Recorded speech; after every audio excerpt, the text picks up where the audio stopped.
greet you all in the precious name of our Lord and Savior Jesus. Love always gives. Jesus, who revealed the Father. What are we doing with what we have? When we truly love God, we learn to love our neighbors as You well. You have resources that God has put at your disposal. Walking in the light means in Christ, death is the doorway to eternal life. Under the blood. I greet you all in the precious name of our Lord and Savior Jesus Christ and welcome you once again to today evening's broadcast on the Living Voice channel. Today we're going to continue to meditate on what the presence of God does in our lives. And we have come to the 11th aspect or the 11th blessing of God's presence in our lives, which is that the hurdles are broken in our lives when God's presence is in our midst. Isaiah chapter 64 verse 3 says, "When you did terrible things which we did not look for, you came down and the mountains flowed at your presence." Now, nearly 6 additional instances in the Bible portray the hills and the mountains melting like wax at the presence of God. The hills and the mountains signify the obstacles in the life of God's people. And this symbolism stems from the towering height, the formidable strength, and the unwavering resistance of the mountains. Despite man's development of wonderful tools such as dynamite to confront these impediments, overcoming mountains always remains a formidable challenge. And in spite of that, yet the mere presence of God proves sufficient to overcome these obstacles. The Bible speaks about 2 kinds of obstacles which we're going to look at today. While the first may be what we normally think that mountains and hurdles are, such as blockages in our life, the second thing is definitely going to be something that will surprise you. And it is something that will show you it's not just the physical things that God is concerned about, but more about the spiritual realm and the eternal purposes of God, which is why He sends His presence into our lives so that we may carry it and bring down these obstacles. So let me begin with the first interpretation of this, which is obstacles to God's people receiving His help. In Isaiah 64 verses 1 to 3, it says, "Oh, that you would rend the heavens, that you would come down, that the mountains might flow down at your presence. As when the melting fire burns, the fire causes the waters to boil, to make your name known to your adversaries, so that the nations may tremble at your presence. When you did terrible things which we looked not for, you came down and the mountains flowed at your presence." Now, let's look at the background of these verses in Isaiah. The request made here by the children of Israel is for God to intervene remarkably at this moment. But in the previous chapter, their situation was described as something that was distressing, prompting a cry for help. They prayed to God to reveal His zeal and strength for them. And we read this in Isaiah 63 verse 15, where it says, "Look down from heaven and behold from the habitation of your holiness and your glory. Where is your zeal and your strength? The sounding of your bowels and of your mercies toward me, are they restrained?" Having asked God to come down from heaven to think about His zeal and His love for His people, imploring Him to come down and rescue them as He has always promised, Israel pleads with God to reveal Himself in both His providence to them and for them. Now, when God performs an extraordinary deliverance, as we read here, it creates ripples that makes people stop and look at what God is doing for His people. And the beautiful thing here is it says the strength of God is greater than the strength of every obstacle that comes in our path. When God's presence arises, we can expect the unexpected. As it says here, you did things that we did not look for. We were not expecting it, O Lord, but you did those things for us. So when God's presence arises in our lives, we can expect the unexpected. In Isaiah chapter 64 and verse 3, it says, "When thou didst terrible things which we looked not for, You came down and the mountains flowed at your presence.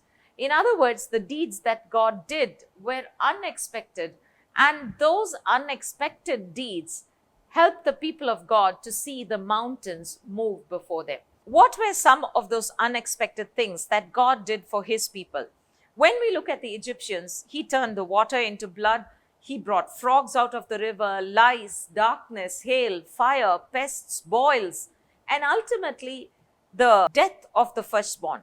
These were things that the children of Israel did not expect. And although Pharaoh hardened his heart at those times, ultimately God brought deliverance. He moved the mountain called Pharaoh and secured the deliverance of his people out of Pharaoh's hand. And then we see the splitting of the Red Sea before the children of Israel, the provision of water in the desert from the rock, manna in the desert.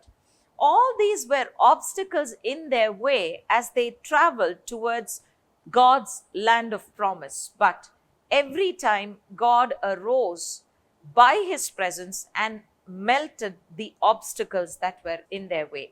When we carry the presence of God in our lives, God will go before us to remove every obstacle in our way that will try to prevent us from coming into our God-given inheritance. Remember that the presence of God is enough to deal with every obstacle that will try to keep you from coming into your God-given inheritance.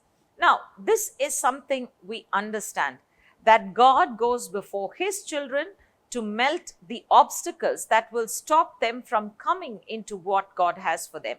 But I also want to point out to you one more very important outcome of the presence of God melting the mountains or the obstacles. What is the next obstacle that God wants to be melted by his presence in the life of his saints? Let me read to you from Nahum chapter 1, verse 5. It says, "The mountains quake at him, the hills melt, and the earth is burnt at his presence. Yes, the world and all that dwell in them." Now, this is a prophecy concerning Nineveh. The first time that Nineveh was warned through the prophet Jonah, the entire nation repented of their sins in ashes and sackcloth. But ultimately, they went back to their sinful ways. Remember, God never gives a second chance. He gave them one chance and they should have taken hold of it. But they lost that chance, and the second time, they go back to their sinful ways, becoming even worse than they were before. The second time, God did not warn them. He simply sent them a prophecy concerning what would happen to them.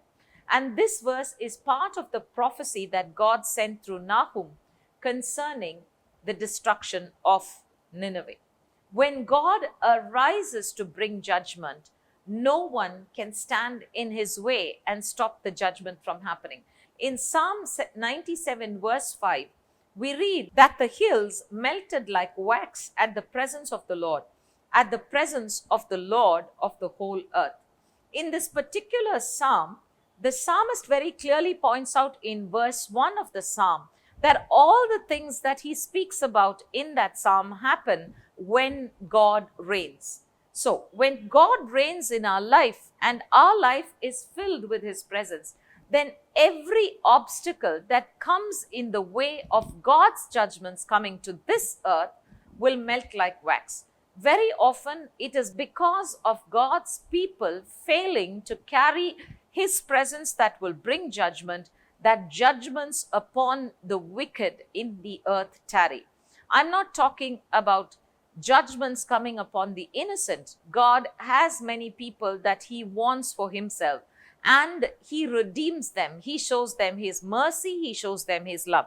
But there are those who have probably been warned several times and who have turned their backs to God, become stiff-necked and hard-hearted, rising actually to come against God's plans and purposes on this earth. And those people are the objects of his judgment. They are the ones upon which God wants to bring his judgment. But unfortunately, the judgment can only come when God's anointed saints will carry his presence into the world. The judgment to be worked out on the enemies of God's people tarry because of the obstacles in the way of it. We must arise and carry the presence of God so that these obstacles will be removed. In Psalm 149 verses 6 and 7, it says, "Let the high praises of God be in their mouth and a two-edged sword in their hand, to execute vengeance upon the heathen and punishments upon the people." Now, remember that God is calling us to deal with both the powers of darkness in the heavenly realms, but through that also to deal with those people in power and authority that are controlled by the forces of darkness in the heavenly realms. We as a community of Christians have come to the point where we think that there is nothing that can be done about evil. We think that the coming of the Lord Jesus Christ is the only answer to evil. No.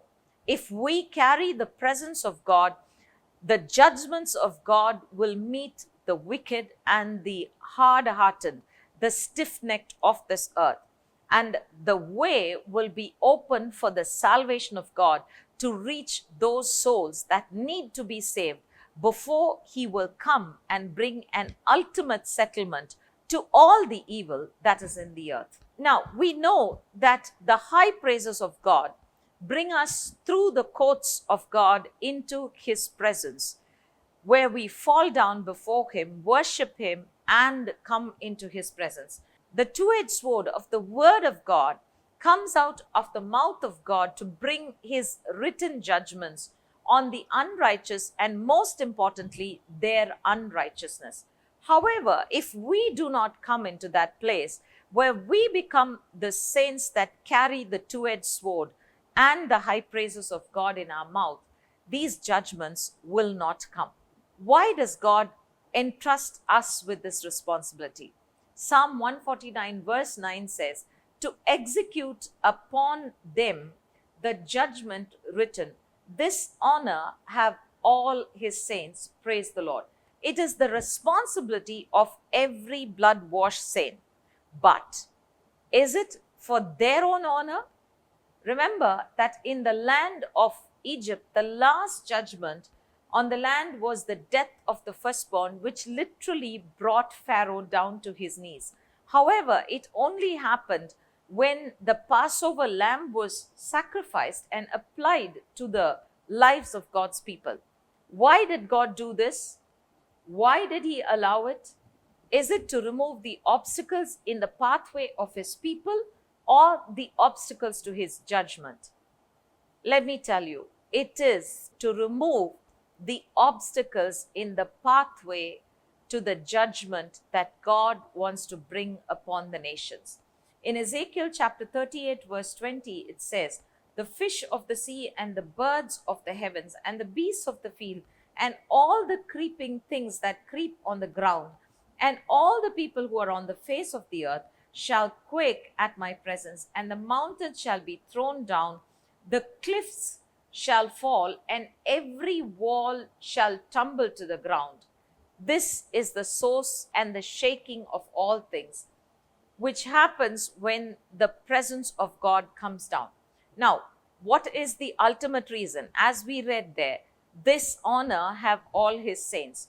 Who does the honor belong to? Ezekiel chapter 38 verse 23 says, "Thus I will magnify myself and sanctify myself, and I will be known in the eyes of many nations, and they shall know that I am God." Now, this honor of bringing judgment is given to his saints, but ultimately, in bringing the judgments, the honor comes back to God. The world knows that God is above everything and everyone else, and that when his people walk in his presence, they remove the obstacles to his judgments and bring the judgments down upon the evil in this earth. Remember, we do not want the souls destroyed. We want to see souls saved. But We are talking about judgment on those forces that will try to keep even the souls from being saved and brought into the kingdom of God. They are truly the enemies of God. They are truly the forces that try to keep the kingdom from coming to its fullness and glory. And it is our responsibility to carry the presence of God so that God's judgment will be unleashed on these forces of darkness and the kingdom of God will come to its fullness. I pray that God will remove all the obstacles in your life through His presence, but also that He will help you to see and to know that when you carry God's presence in your life, all the obstacles to the judgments of God coming upon the evil around us will be removed. Evil will be rightly rewarded. And when it is rightly rewarded and judged, all the souls that it holds captive under its power will be released to be brought into the kingdom of God. I pray that the Lord will help you to understand this and to carry the presence that releases His judgments and removes the obstacles to it. Let us pray. Father God, we thank you for this wonderful day. Lord, we thank you that you are a God who removes every obstacle in our lives, Father. Lord, we thank you that you come against the mountains and make them melt like wax. Every high thing that exalts itself against what you have planned and purposed for our lives, Father, you are able to bring down. And we thank you for that wonderful gift that we have in your presence, Father. But Lord, we also pray that we will not be content with just the obstacles in our lives being removed. Father, we pray that we will become carriers of the presence that melts the hurdles to the judgments of God, meeting the evil upon this earth, oh Father. And Lord, I pray that as we walk through this earth, we will carry the presence of God that will melt the obstacles to the judgments of God coming upon the wicked that hold the souls captive, that will not allow those who must come into salvation, that keeps people from coming into salvation, Father. Lord, I pray that the obstacles will be broken, that the judgments will come, and the captives will be set free from the hands of the captors. Father, that we may bring them into your eternal kingdom and that your kingdom will be built, Father. In Jesus' mighty name we pray. Amen and amen. Thank you, my dear friends, for joining me on this broadcast. I pray that God will enlighten you and use you as a mighty instrument in His hands. Do join me again next Monday and we'll continue to meditate on the blessings of the presence of God in our lives. Until then, may the Lord go before you and bless you and keep you. Amen.